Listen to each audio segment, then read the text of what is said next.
रही हो, जब हमारे विकास के काम बंद पड़े हों, तो वैसे दल में और वैसी सरकार में विधायक बनने का कोई औचित्य नहीं रह जाता। इसलिए ये फैसला लिया है।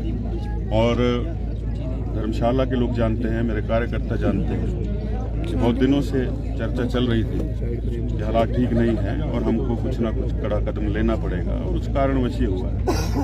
तो अब किस तरीके से देखते हैं जो आरोप लगा रहे हैं कि आप लोगों ने पैसे लेकर के बिका है, अपना ईमान बेच दिया है, कहीं काला नाग की संज्ञा दी गई, काला भेड़ की संज्ञा दी गई, क्या इस तरह से राजनीति में आपको लगता है कि ऐसा होना चाहिए?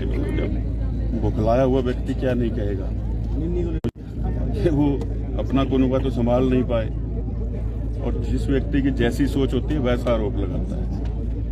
हम कोई बिकने वाले नहीं, हमें कोई कौन खरीद सकता है। हमने और हमारे परिवार ने जीवन दिया है विकास के लिए। हम बिकेंगे, कौन खरीद सकता है? अभी अदालत में घसीटेंगे तो पता चलेगा कि कैसे जो है निराधार आरोप जब लगाए जाते हैं तो उसका जवाब देना कैसे पड़ता है। चाहे मुख्यमंत्री हो चाहे कोई हो, उन पर केस किया है, नोटिस चला गया है, तो कोर्ट में आना पड़ेगा तो पता चलेगा। सुधीर जी, पार्टी नई है, नया स्थान है, किस तरह की रणनीति रहेगी? खासतौर पर भाजपा के भीतर बहुत सारे जो कार्यकर्ता हैं वो नेता बन चुके हैं, सबके बीच में समन्वय बनाने के लिए किस तरह की रणनीति जो देखिए, मैं समर्पण भाव से आया हूँ कार्यकर्ता के रूप में। पार्टी ने टिकट दिया है और सभी से निवेदन करेंगे, आग्रह करेंगे, सभी को साथ लेकर चलेंगे, सभी के लिए स्थान है। और मैं कभी कोई सत्ता को सीने से लगा करके बैठने वाला नहीं हूँ, और सबसे और सभी का मान सम्मान है, सबका आदर करेगी पार्टी। क्योंकि चुनावी बेला है, बहुत से कांग्रेसी विधायक जो है वो सार्वजनिक मंचों पर जो है यही कह रहे हैं, यही राग लाप रहे हैं कि हमें भी प्रलोभन मिला था, हम लोग नहीं बिके, जिनको बिकना था वो तो चले गए। तो इसका कहीं ना कहीं खामियाजा नहीं होता? देखिए, ऐसा है, लोग जानते हैं और उनको भी जानते हैं, हमें भी जानते हैं, और ये बहुत बड़ा दिल रख करके मतदान होता है, दिखा करके वोट डालना होता है, तो कमजोर व्यक्ति का काम नहीं है।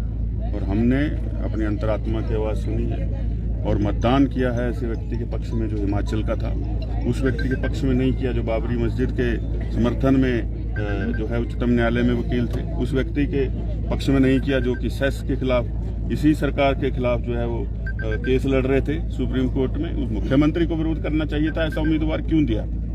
उनको चाहिए था प्रदेश के किसी व्यक्ति को राज्यसभा के लिए उतारते, और ये पहले ही भांप गई थी पार्टी। नहीं तो पहले तो सोनिया गांधी खड़ी होने वाली थी, वो राजस्थान चली गई। तो सिंघवी जी को सोच विचार करके आना चाहिए था। तो ऐसे हालात पार्टी की वजह से बने हैं।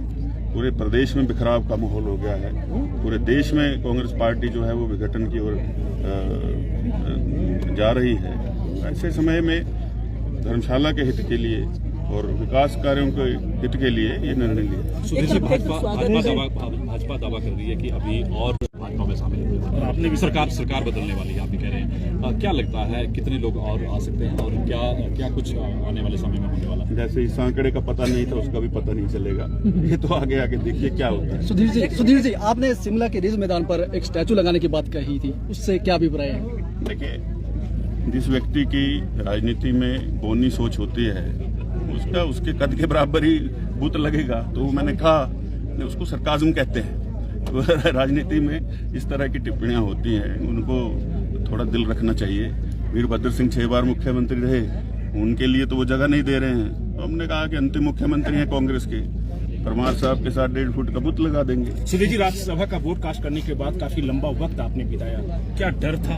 बीजेपी की तरफ से तो आपको सिक्योरिटी पूरी दी गई थी, लेकिन क्या प्रदेश सरकार की तरफ से डर था? इतना लंबा वक्त देखिए, कई तरह की धमकियां और परिवारों को धमकियां, इस तरह का माहौल बनाया वर्तमान कांग्रेस की सरकार ने, और उसके चलते ये समय लगा, सबने विचार किया, और उसके बाद भारतीय जनता पार्टी में शामिल हुए हैं और आज अपने अपने चुनाव क्षेत्रों में जा रहे हैं।